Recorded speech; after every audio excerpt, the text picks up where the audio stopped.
What is up, my viewers? Spang here, bringing you a replay of one of my matches in my VK4502B. Definitely a very strong vehicle since its buff way back in, I think it was 9.4 or 9.5. I can't recall for sure. It has been so long ago, but you're going to see something very specific this match, which is that this is not a very fast or mobile vehicle.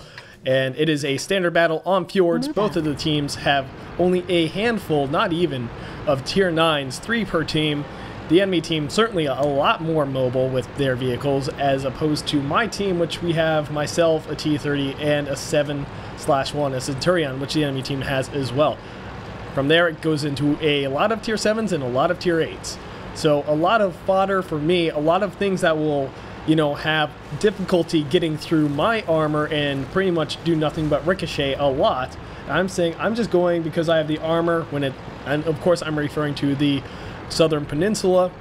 And I say choke points just benefit my vehicle, which is 100% true. That T49 coming up and around the corner looking to get a free shot, and then he goes immediately into the river. AMX 1390 doing a quick scout the center with a comment there as well. My team sending a strong number of forces to that direction. Most of our 2 other tier 9s did go that way, and I've got a few tier 8s. I'm sorry, I did not notice the T30 was coming with me in the T34, so the T30 possibly should have gone to the fields where there are some hills where he can abuse his turret armor, pop up, take some pot shots at the enemy team.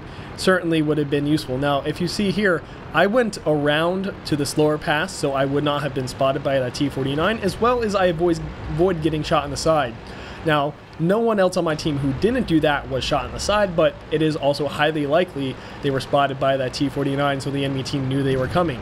What I got waiting for me is a Challenger and a T29, 2 vehicles that will pretty much pose almost no credible threat to me, nothing I can't handle very easily. The Comet looking like he's fallen back a bit, and our Centurion 7-1 running into the Centurion 7-1 and the PTA on the other team. So he's 1 tier 9 versus 2, not looking too great for him. The AMX 5120 is also in the center, so having a flanking position as well. And our team is already throwing away vehicles, but I'm too far away and too slow to really do anything about it.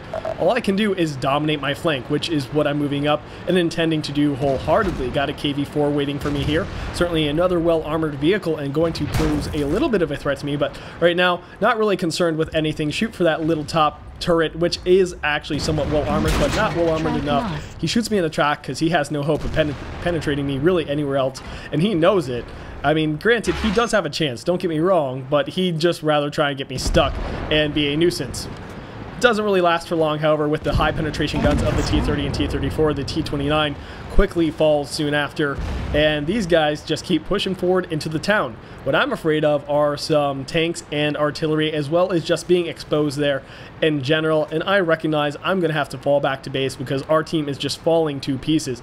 Not to mention that IS-6 was pretty sure he's going to come around and try and flank us, and of course I was right because, well, people are typically going to go for what they think are intelligent actions, usually, especially if they have some sort of experience in this game, and that was, in their mind, the smart call. Looks like the T30 is coming around to try and support us, but he's got to be very cautious of that 5120 and KV-5, who could come around and kind of take him out if he exposes himself too greatly. The Challenger and IS-6 recognizing how terrible of a position they are in and quickly trying to retreat. However, that Challenger is going to run into our T30 and die shortly after.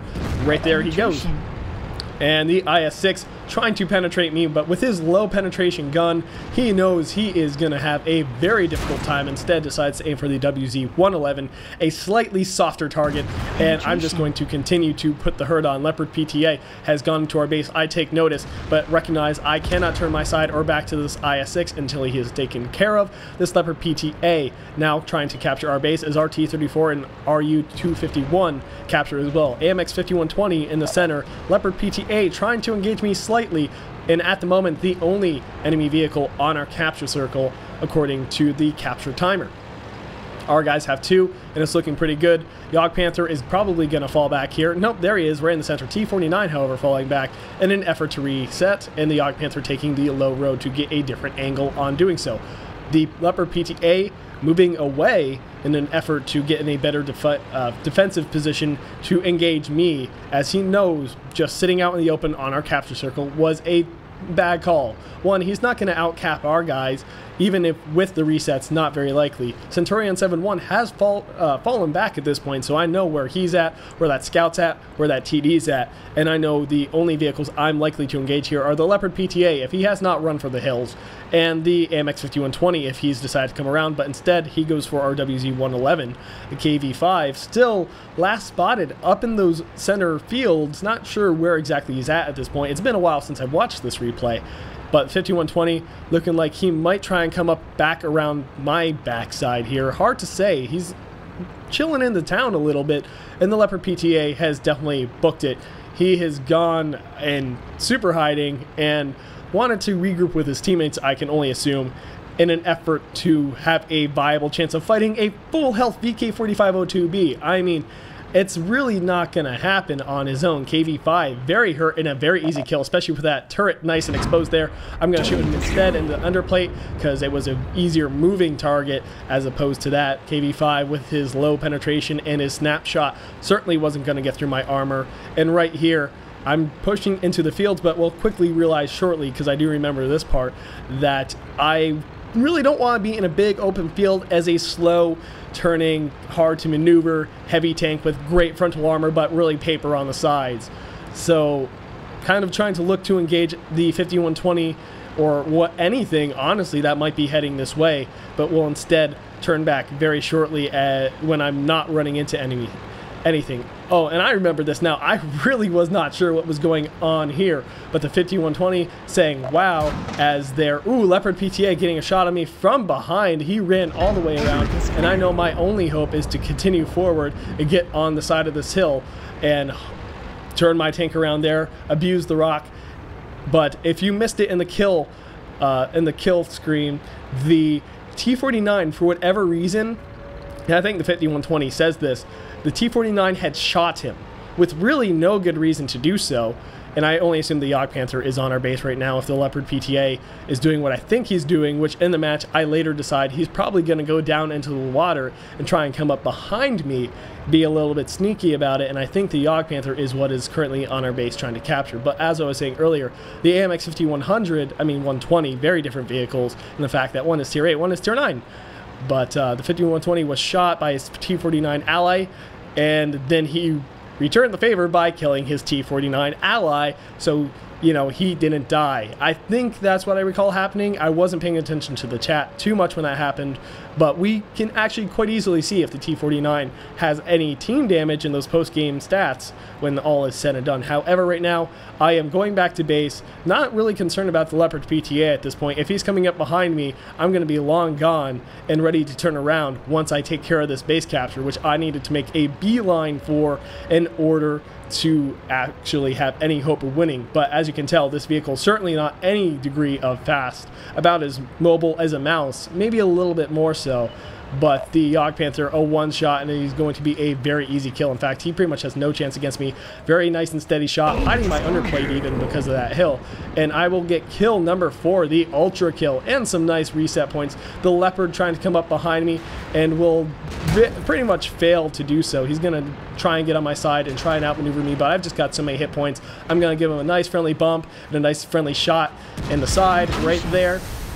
Leopard PTA deciding he's going to switch to heat when he's on my sides. Maybe not such the wisest decision, because like I said, I've got paper armor on the sides continuing to drive around me, allowing me to expose my front armor to an extent there. He'll shot me in the side, and I will get kill number 5 and get a very solid team victory, and I actually earned another medal. So not doing too hot in terms of getting high caliber or any high damage, but I was as mobile as I could possibly be, which is slow and solid, but still solid performance by my little, I don't even know what you would call it. I never developed a nickname for this vehicle, but it is certainly a force to be reckoned with. I wasn't ever really too concerned just because of how many hit points I managed to conserve over the match.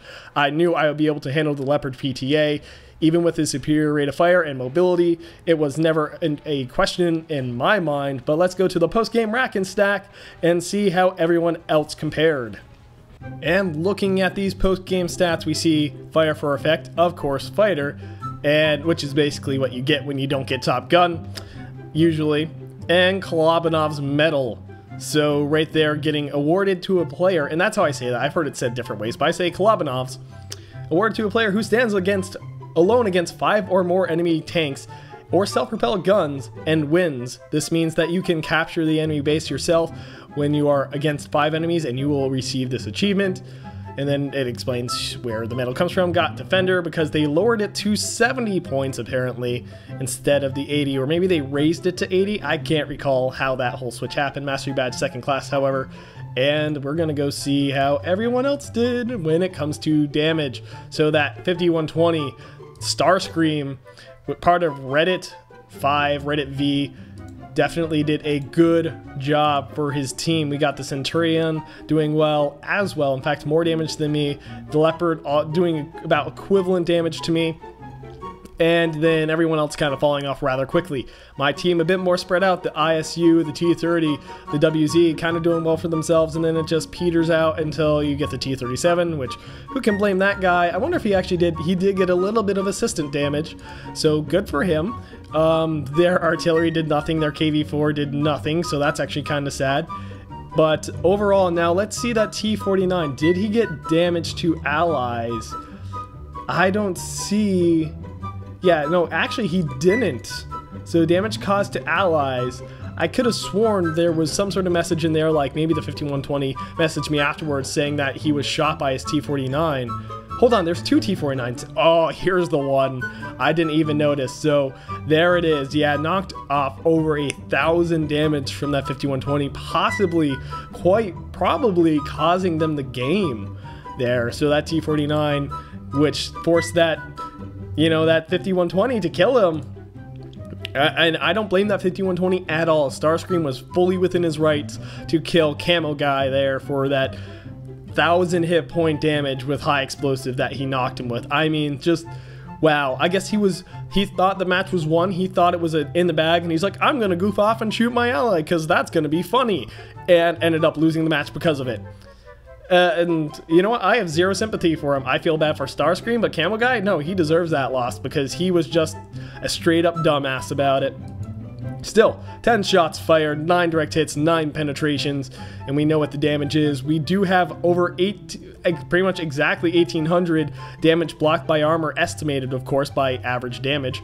And hits received 9, only 4 penetrated, and 5 did not. So showing you pretty much just how solid of a vehicle it is. I had 88 capture reset points, which is always very good. And for a VK4502B, a distance traveled of 2.59 kilometers, pretty impressive, earning myself quite a comfortable amount of credits and getting myself a decent amount of experience on my times too. So a very slow and solid match. Maybe not the most exciting, but even in the match, I didn't realize until after the fact that I was pretty much standing alone against 5 enemy vehicles, and at no point was the victory in question for me.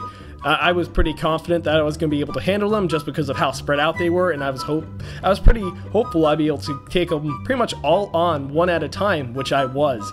And honestly, that's pretty much how it happens whenever I get a Kolobanov's, which is very rare, but it's usually when the enemy team is kind enough to come at me one at a time. Now, if they had all 5, regrouped and hit me at once, very different story. I would have been doomed, but just the way they were spread out and the clear lack of teamwork, if it wasn't evidenced by the team kill and the team damage, I mean, it just gave me the win. It was pretty much guaranteed after that. Still, a very fun match for me when I played it, and a decent commentary if I can say so without being too narcissistic about it.